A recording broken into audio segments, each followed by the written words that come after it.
anti ebituwasa abakyala ebimu ku kyo kubeera nga oba n'omuntu akuwa essanyu.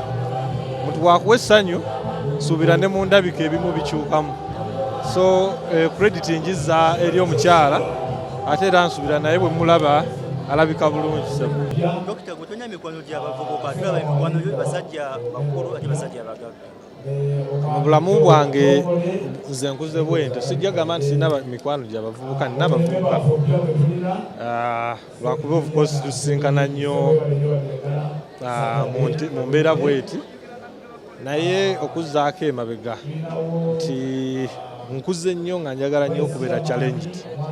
So si mu bubi naye ntambudde nnyo mu ntambula gye ntambulamu nga mbeera njagala nnyo okubeera n'omuntu nga nchallenginga ng'alina ekintu kyannyongerako. Sijja gamba nti abavubuka tebalina kye bakwongerako, bakwongerako kinene nnyo era emikwano njirina.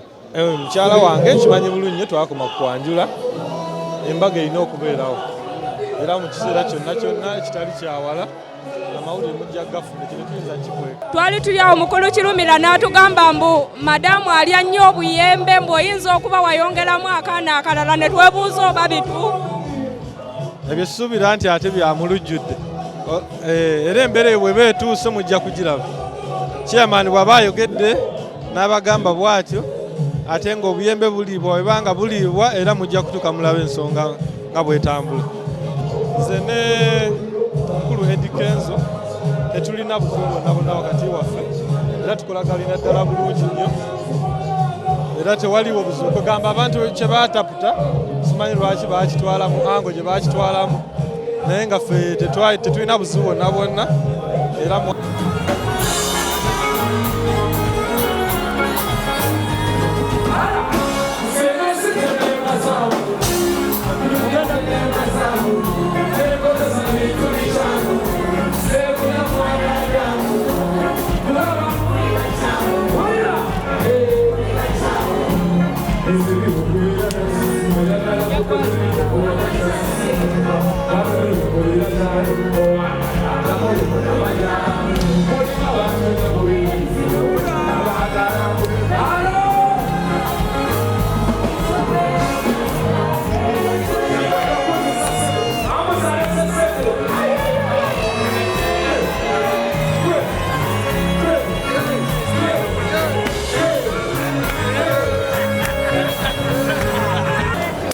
kwebaza kuba n'omutima mulungi, tolina fitina.